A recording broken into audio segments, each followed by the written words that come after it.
महाराष्ट्राचं सरकार जे आहे, आपण पाहिलं असेल की राज्याच्या मुख्यमंत्र्यांनी परवा औरंगाबादमधलं जे भाषण त्यांनी केलं की नरेंद्र मोदी आणि अमित शहाचे हस्तक बनून राहायला मला आवडेल.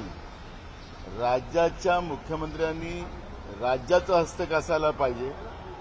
राज्याचे उपमुख्यमंत्री सध्या सत्तेच्याच जोमात आहे आणि दिल्लीतलं जे सरकार आहे केंद्रातलं नरेंद्र मोदीचं ते सांगतील त्या पद्धतीने करायचं. 2014 ते 19 मध्ये ते मुख्यमंत्री असताना फायनान्शियल जे आपल्या राज्यातलं व्यवस्था होती ती गुजरातमध्ये पाठवली.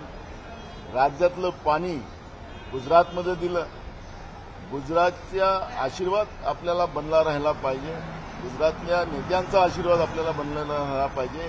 ही भूमिका जी आहे आणि त्या माध्यमातून महाराष्ट्राला लुटून गुजरातला देण्याचा प्रयत्न भारतीय जनता पार्टीचे महाराष्ट्रातले नेते करतात आहेत, असं चित्र आज स्पष्ट झालेलं आहे. उद्या मुंबई हे गुजरातमध्ये गेली तर काही नाविन्य राहणार नाही. ही परिस्थिती सुद्धा आज महाराष्ट्रामध्ये निर्माण झालेली आहे आणि म्हणून या सगळ्या गोष्टीचा विरोध करतोय. आमची मागणी आहे की जवळपास 1 लाख कोटीची ही जी इन्व्हेस्टमेंट आपल्या राज्यातली होती, ज्याच्या माध्यमातून जवळपास लाखो तरुणांना त्या ठिकाणी रोजगार मिळणार होतं आणि जवळपास 26,000 कोटीच्या जवळचं त्याच्यामधलं दरवर्षी रेवणी राज्य सरकारच्या तिजोरीत आला असता आणि म्हणून ही कंपनी पुन्हा महाराष्ट्रामध्ये वापस आली पाहिजे. ही मागणी काँग्रेसच्या वतीनं आम्ही सगळेजण करतो.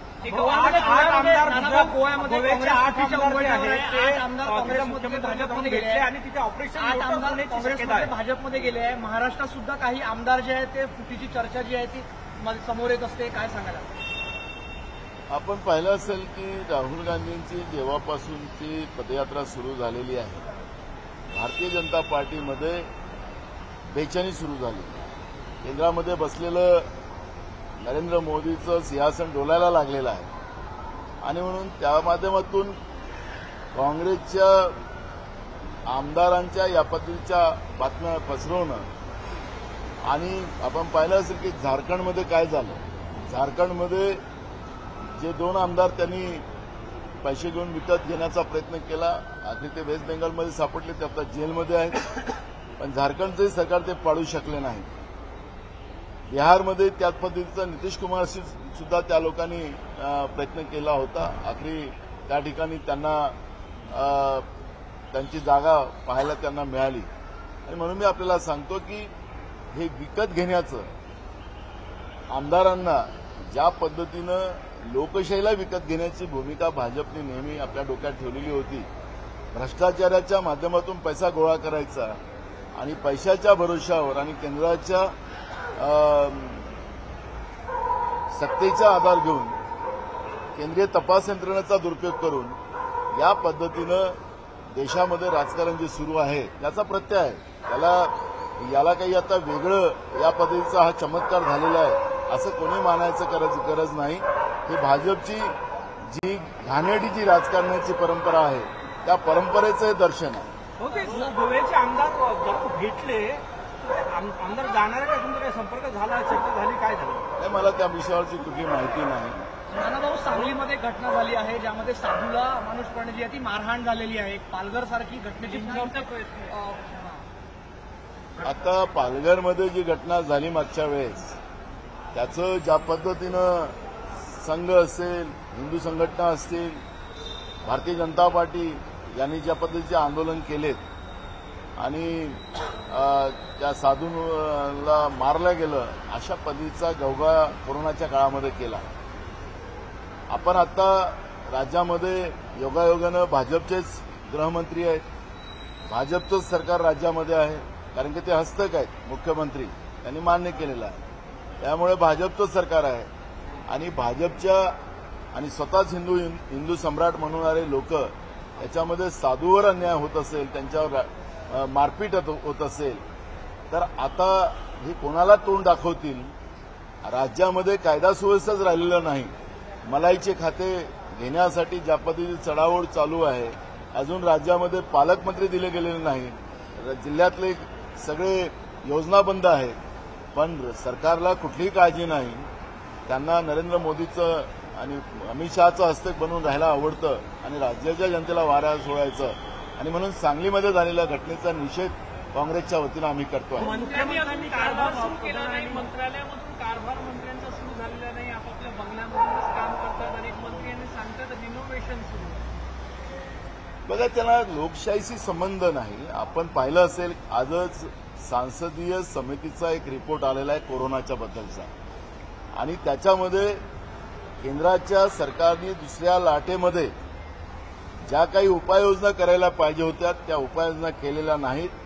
आणि म्हणून देशामध्ये निरपराध लोकांचा मोठ्या प्रमाणात मृत्यू झाला, त्याला जबाबदारच हे नरेंद्र मोदीचं सरकार आहे, असं केंद्रातल्या संसदीय समितीनं आज रिपोर्ट दिलेला आहे.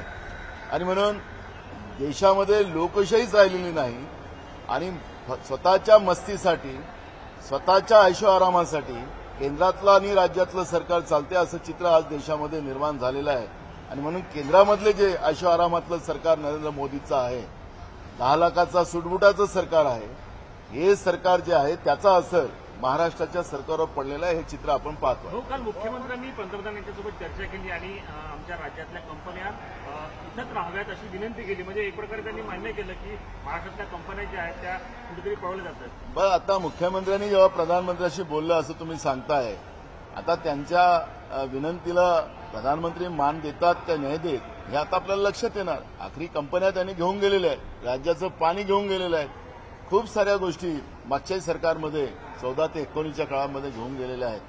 आणि म्हणून उद्या मुंबई सुद्धा ते गुजरातमध्ये नेतील अशा पद्धतीचंही सध्या चित्र निर्माण झालेलं आहे. राहुल गांधींच्या भारत जोडो यात्रेवर टीका होत्या, विशेषतः त्यांच्या टी शर्टवर असेल किंवा त्यांनी तिकडे जेव्हा यात्रा सुरुवात केली तेव्हा विवेकानंद यांना नमन केलं नाही असे आरोप होत आहेत. आणि हिंदू धर्माबद्दल वादग्रस्त बोलणार आहे का ख्रिश्चन धर्मगुरूशी त्यांनी बातचीत केली त्याबाबत पण टीका.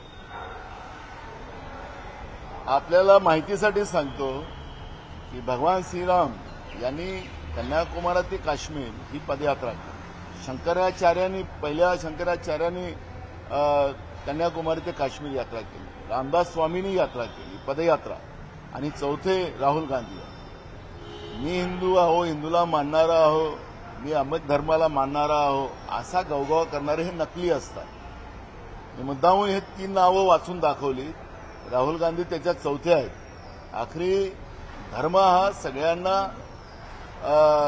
सहनशीलता आपल्याला शिकवतं, प्रेम शिकवतो, बंधुभाव शिकवतो, सगळ्यांना प्राणीमात्रावर प्रेम करायला शिकवतं. धर्म कोणावर राग करायला शिकवत नाही, द्वेष करायला शिकवत नाही. आणि म्हणून राहुल गांधीच्या हिंदू धर्माचं प्रेम आहे की नाही आहे हे सर्टिफिकेट देणारे हे भाजपवाले नाहीत. राहिलं ख्रिश्चन धर्मगुरूचा जो उल्लेख आपण केला, ख्रिश्चन धर्मगुरूंनी आमचा धर्म मोठा आहे आणि येशू मसीह हे सगळ्यात मोठे आहे हे त्यांनी सांगितलेलं आहे, हे राहुल गांधींनी नाही सांगितलेलं आहे. आखरी कुठल्याही धर्माच्या साधू संताला आपला धर्म कसा श्रेष्ठ आहे हे सांगण्याचा अधिकार आहे, हे आमच्या संविधानात आहे. कोणत्या धर्माच्या बद्दल टीका करायला कोणालाही संधी नाही. अशा पद्धतीचे आहे. कुठलं जरी क्लिप आणायचं, आता अमित शहाचे व्हिडिओ पुढे येतात आहेत, नरेंद्र मोदीचे व्हिडिओ पुढे येतात आहेत, ते त्यांचं भाषण काय करतात, ते काय काय घाणेरडं बोलतात, ते प्रधानमंत्री पदावर गृहमंत्री पदावर असलेली लोक काय बोलतात त्याचे व्हिडिओ येतात, त्याची मिमिक्रीज होतात आहे. आपल्या देशाचा एक प्रकारचा अपमान होत आहे. प्रधानमंत्री आणि गृहमंत्र्यासारखे लोक काय बोलतात त्याचा अंदाजच त्यांना नसेल तर ही जी भाजपची पिलावळ जे खालून राहुल गांधीवर टीका करतात आहे त्यांची उंची त्यांच्या बरोबरची नाही. कश्मीर से कन्याकुमारी, हिंदी में बताइए, आपने कहा कि कश्मीर से कन्याकुमारी यात्रा है, 3 उदाहरण भी आपने दिए और जिस प्रकार से अब टीका हो रही. देखो, राहुल गांधी जी की जो यात्रा है देश को जोड़ने की यात्रा है. आपको याद होगा कि भगवान श्री राम जी भी कन्याकुमारी से कश्मीर उनकी भी एक पदयात्रा हुई. शंकराचार्य जी पहले थे, उनकी भी एक पदयात्रा उस तरह हुई कन्याकुमारी से कश्मीर. रामदास स्वामी जी की भी यात्रा हुई है. चौथे राहुल गांधी है. हम उनको धर्म के साथ नहीं जोड़ रहे, लेकिन हमारा धर्म ये सिखाता है कि बंधुभाव और समता, यह हमारा धर्म सिखाता है। किसी धर्म को गाली देना, किसी व्यक्ति के बारे में गलत बोलना, यह हमारा धर्म हमें नहीं सिखाता। राहुल गांधी धर्म का काम कर रहे हैं, देश को जोड़ने का काम कर रहे हैं। राहुल गांधी जी देश के संविधान को एक साथ रखने का काम कर रहे हैं, देश का तिरंगा को सही सलामत रखने का काम कर रहे हैं। और उनके ऊपर अगर टीका बीजेपी की पिलावट जो कर रही है, उनकी ऊंचाई उतनी राहुल गांधी तक नहीं है। राहुल गांधी जी देश के लिए काम कर रहे हैं। और उसकी टी शर्ट की बात करते तो अमित शाह के मफलर की बात आती है, अपने देश के प्रधानमंत्री के सूट बूट की बात आती है। तो इसलिए मैं उसमें नहीं जाना चाहता। देश में महंगाई है, देश में बेरोजगारी है, देश में किसान का इशू है, देश की सीमाएं सुरक्षित नहीं है, इसके बारे में बीजेपी क्यों बात नहीं करती। और रही महाराष्ट्र की बात, महाराष्ट्र में आज कंट्रोल के दुकान में राज्य के 15 जिले में अनाज नहीं है। केंद्र सरकार ने हाथ खड़े कर लिया, बाकी जिले का खत्म होना चालू हो गया है। तो क्या गरीब आदमी बगैर खाने से रहे? अगर हर जगह जीएसटी लगाकर आम आदमी को जीना भी दुभर करने का काम बीजेपी करती है, उस विषय पे बीजेपी क्यों बात नहीं करती? ये सवाल हमारा कांग्रेस का है। वो फॉक्सकॉन जैसी बड़ी कंपनी जो है वो महाराष्ट्र से गुजरात में चली गई है, क्या कहेंगे इस बारे में? महाराष्ट्र को लूटकर दिल्ली के नेताओं का आशीर्वाद हमें हमेशा प्राप्त रहे, इसलिए महाराष्ट्र को लूटकर गुजरात में देने का काम महाराष्ट्र के बीजेपी के नेताओं के माध्यम से शुरू हो चुका है।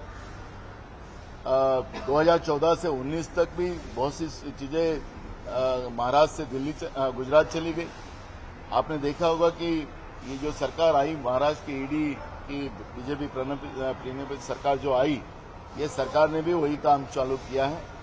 जो कंपनी गई है वो कम से कम 1 लाख करोड़ के ऊपर के इन्वेस्टमेंट उसका था। कम से कम लाखों युवाओं को यहां नौकरी मिलती। 26,000 करोड़ के ऊपर से ज्यादा पैसा हर साल रेवन्यू राज्य सरकार के तिजोरी में आता।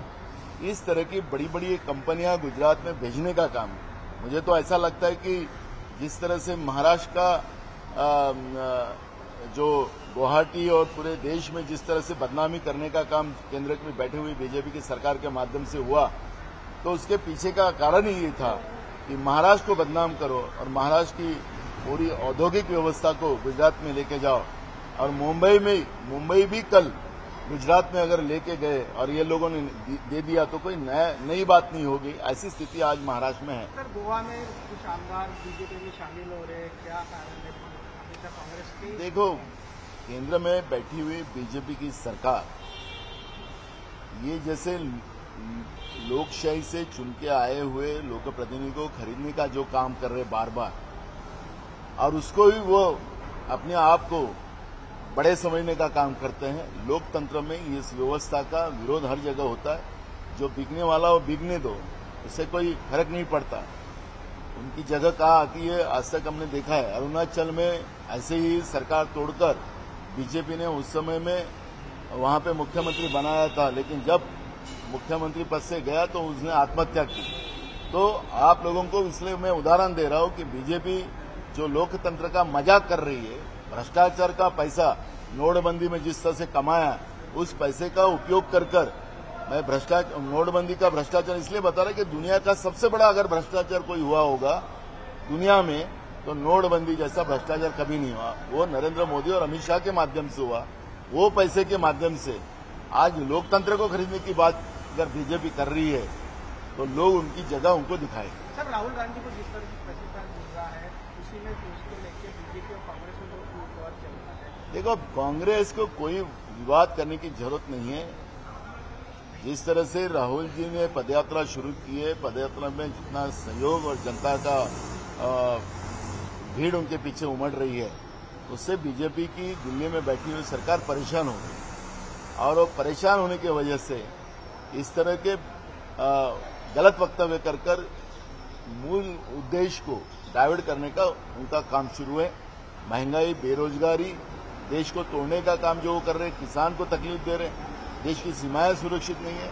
और इसलिए बीजेपी इस तरह का हथकंडा यूज कर मूल इशू को डाइवर्ट कर रही है और उसका कोई फर्क कांग्रेस को नहीं पड़ता और उनका जवाब देने की जरूरत भी हमें नहीं। बहिणाबाईंची जात्यावरची ओवी म्हणजे